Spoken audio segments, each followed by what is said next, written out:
يا صباح الفل والورد والياسمين على احلى واغلى متابعين. ازيكم عاملين ايه؟ اتمنى ان انتوا تكونوا بخير. برحب بيكم بكل المشتركين عندي في القناة من جوه مصر ومن بره مصر، وبقول لكم شرفتوني ونورتوني ووجودكم على راسي من فوق. بحب اعرف انتوا بتتابعوني منين، اتمنى تكتبوا لي في التعليقات وتقولوا لي بتتابعوني من اي بلد. النهارده ان شاء الله معانا روتين جديد ويوم جديد كله طاقة ونشاط وحيوية. الشمس النهارده سخنة جدا والجو حر، ربنا يهونها علينا وعلى كل ست بتقف في المطبخ في الحر والنار عشان تشتغل وتعمل شغل بيتها وتأدي واجبها يعني قدام جوزها وأولادها. ويجعله إن شاء الله في ميزان حسناتكم وحسناتي بإذن الله. النهارده إن شاء الله الروتين بتاعي جامد جدا وكله شغل. هخبز عيش بلدي وهطبخ أكل وهنضف وهعمل حاجات كتير قوي. استعنا على الشقة بالله، يلا بينا نقول بسم الله وندخل على الفيديو ونشوف احنا هنعمل ايه.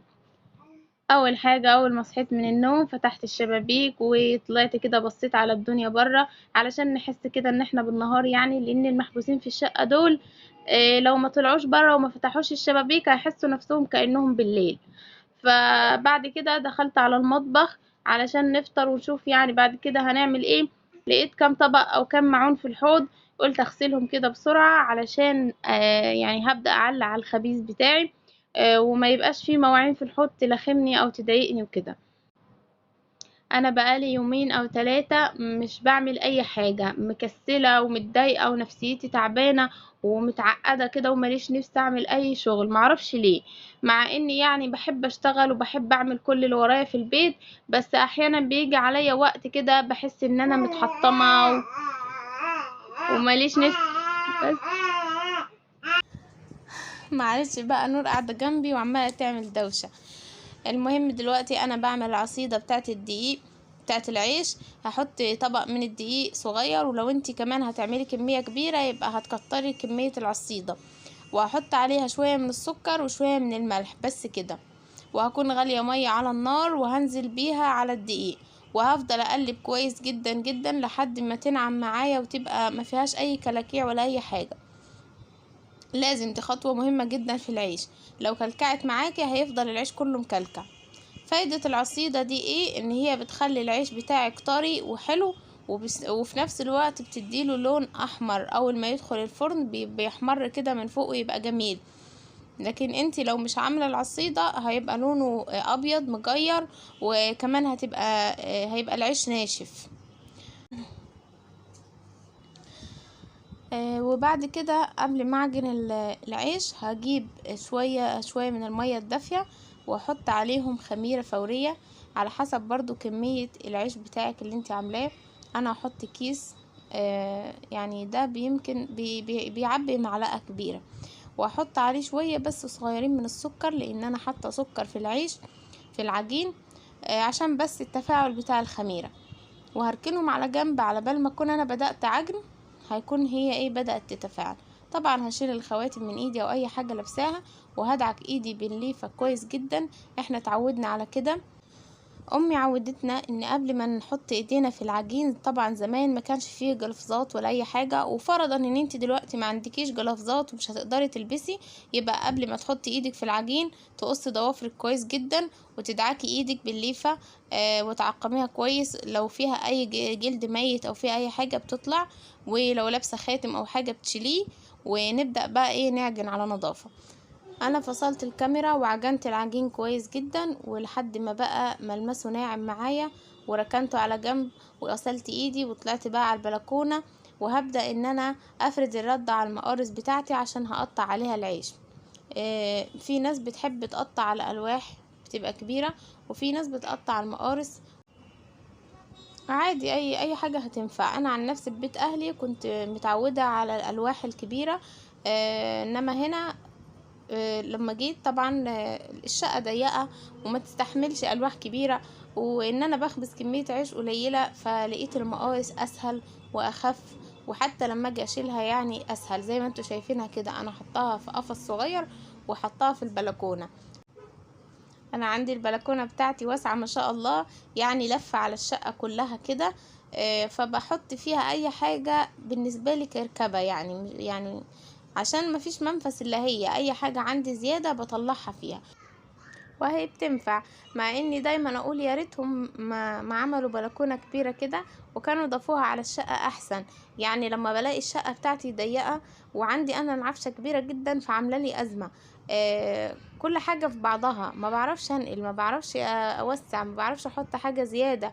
ببقى عايزه اغير في الديكور بتاع الشقه، انقل دي هنا واجيب دي هنا، بس مع ضيق المكان ما بعرفش. فاحيانا بقول يا ريتهم ما عملوا بلكونات وكانوا عملوا ضافوها على الشقة احسن تبقى اوسع. بس برضو البلكونة بتنفع. اقل حاجة بنحط فيها الكراكيب الزيادة بتاعتنا، انا بحطها برضو بنظام وبرتبها، يعني مش بسيبها مكركبة، وبكنسها وبنضفها طبعا وبمسحها زيها زي الشقة، لاني برضو بخرج فيها وانشر فيها.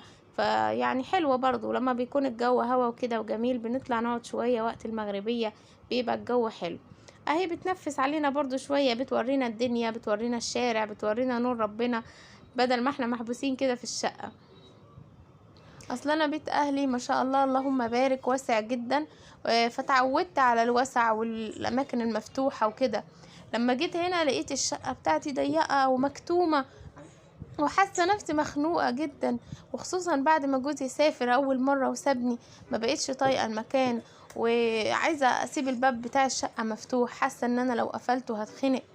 فيعني الحمد لله انا راضيه بيها وبقول نعمه وفضل من عند ربنا، وعجباني ومبسوطه بيها. كفايه ان هي بيتي ومكاني ومملكتي، وكفايه ان انا قاعده فيها براحتي وبحريتي.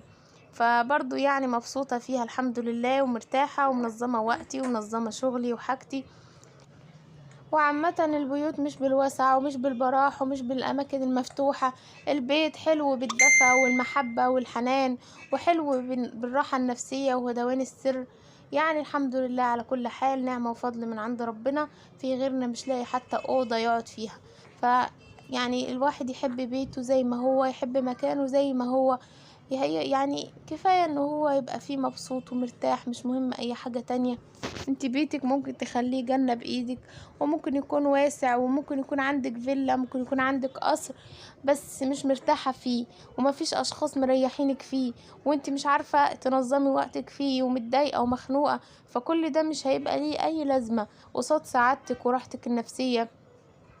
فالحمد لله احنا بنحاول نسعد نفسنا على قد ما نقدر، بنحاول نقرب من ربنا، لان القرب من ربنا هو اللي بيريحنا وبيريح نفسيتنا، وبيخلينا مبسوطين يعني بأي حاجة، وراضيين بأي حاجة. الحمد لله على كل حال، نحمده ونشكر فضله يا رب على النعم اللي احنا فيها. انا كده خلصت تقطيع العيش كله، واول ما كش كده من الهواء وبدأ ان هو ينشف من فوق، بدأت ان انا ابططه زي ما انتوا شايفين كده. يعني اساوي الوش بتاعه من فوق وبططه شوية علشان ما يبقاش عالي قوي. بعد كده اطلعه في الشمس. طلعت اهو في البلكونة، كان بدأ يخمر. جزء منه حطيته في الضلة عشان ما يخمرش كله مرة واحدة، والجزء التاني حطيته في الشمس، لان البوتاجاز عندي ما بيشيلش العيش كله مرة واحدة، بيشيل 6 بس. واول ما خمر دخلته اهو على المطبخ وشققته بالشكل اللي انتوا شايفينه ده، وكنت مولعه الفرن قبلها، ولقيت ضي بنتي بتساعدني وبتجيب معايا. ما شاء الله عليها. بتحب لما تلاقيني اعمل حاجه بتعمل معايا. ده كان الدور التاني من العيش، كنت طلعت الدور الاولاني وسويته خلاص، بس لقيت ده هيخمر مني وهيتبهدل، لان الجو حر جدا وهو مش مستحمل يعني، بيخمر بسرعه. فبدأت أشققه بسرعة، وطبعا الفرن كانت سخنة جنبي لأني كنت مطلعة الدور الأولاني. والله يا جماعة العيش البلدي من أكبر النعم اللي ممكن تكون موجودة عندك في البيت. بصراحة لما بيكون ما عنديش عيش بلدي ببقى متعكننة وشايلة هم، شايلة هم الأكل وشايلة هم كل حاجة. بصراحة أي حاجة بتلاقيه حلو بيها، لو عملتي عدس، لو عملتي فول، لو عملتي بيض، لو عملتي طبيخ، لو عملتي أي أكل، ما عدا النواشف يعني ممكن أقول إن هي بتبقى حلوة بالعيش اللي هو الشامي أو العيش المصري. انما باقي الاكلات عيش بلدي يعني عيش بلدي. يمكن في بعض الناس اللي مش متعودة عليه او متعرفش طعمه او مدقتوش قبل كده في بعض الاماكن ممكن ما يفهموش كلامي ده، لكن الناس اللي عارفاه ومتعودة عليه هتعرف قيمة كلامي. المهم النور قطع عليا وانا بعمل في العيش، والجو كان حر نار، والبوتاجاز شغال، وكنا بنتسلق كده، اعوذ بالله. فانا كملت باقي العيش والنور كان قاطع، معرفش ايه حكاية النور دلوقتي. والعيش بتاعي اهو خلاص كان استوى، بس لونه باين فاتح شوية في الصورة، انما هو في الطبيعة لونه احمر وحلو وطري بسم الله ما شاء الله عليه. خلصت العيش وحطيت دور غسيل في الغسالة، عشان زي ما قلتلكوا بقالي يومين 3 ما عملتش اي حاجة، والسبت كان مليان على اخره، فقلت اخفف شوية يعني احط جنبي وانا شغالة في المطبخ، مع اني كنت مشغولة على الاخر ومش فاضية، بس قلت زي بعضه حتى لو حطيت دور هيسهل معايا. وبعد كده سبت الغسالة تغسل مع نفسها، ودخلت انا على المطبخ علشان اشوف الاكل اللي انا هعمله. كنت مطلعه كيس لحمه يفك من بدري، واول ما فك طبعا غسلته كويس جدا جدا ونقعته في ميه وخل وملح. انا بغسل اللحمه كده، يعني ما اعرفش اللي يقول لك اللحمه مش بتتغسل والكلام ده. المهم بقى حطيت ميه تسخن على النار لحد ما غليت، لازم تغلي، ما ينفعش نرمي اللحمه في الميه البارده علشان لازم تاخد صدمه. واول ما بتغلي اللحمه مع الميه بتطلع ريم زي اللي انتوا شايفينه ده، لازم برضو نشيله كويس جدا علشان دي بتبقى شوائب لازم تطلع. وفي اللحمه بالخصوص لو ما طلعتيهاش بتخلي ريحه الشوربه وحشه جدا. وبعد كده حطيت بصلايه وطماطمايه وقرن فلفل، وطبعا هحط التوابل بتاعتي، ورق لورا وحبهان وقرفة، وكمان حطيت شوية من الفلفل الاسود الحصى، ما ينفعش مفروم علشان ما يخليش الشوربة تسود، وحطيت كمان شوية من القرنفل. واي بهارات عندك تحب تحطيها للحمة حطيها عادي جدا. وكمان حطيت معلقة كبيرة وشوية من الملح. وهبدأ ان انا اقفل على اللحمة علشان بعد كده تستوي براحتها. ما شاء الله الحلة الضغط دي بتنفع جدا في اللحمة، بدل ما تخليها تاخد ساعتين 3 بتفضل ساعة واحدة بس على النار وبتطلع دايبة ما شاء الله عليها. يعني لو انت مستعجلة وعايزة تخلصي اللحم بسرعة مش هتاخد معاكي وقت. وهنا كنت بقلب في الرز بتاعي بعد ما اللحمة بتاعتي استوت وطلعتها من الشوربة، وكمان كنت حاطة البطاطس على النار بتستوي، واللحمة بتاعتي هرشها بالصلصة وبالتقلية وهحطها في الفرن علشان تتحمر. وكان هنا الاكل بتاعي استوى خلاص، ادي الرز بتاعي ما شاء الله عليه، وادي العيش اللي احنا عملناه مع بعض ما شاء الله عليه طري وزي العسل اللهم بارك. وعملت كمان سلطة. وتعالوا اتفضلوا اتعشوا معانا لان احنا كنا بالليل. خلاص بقى الفيديو بتاعنا خلص، ما تنسوش بقى تعملوا لايك وتعملوا اشتراك في القناة، وان شاء الله استنوني في فيديو جديد من فيديوهاتي. اشوفكم ان شاء الله على خير في فيديو جديد، مع السلامة.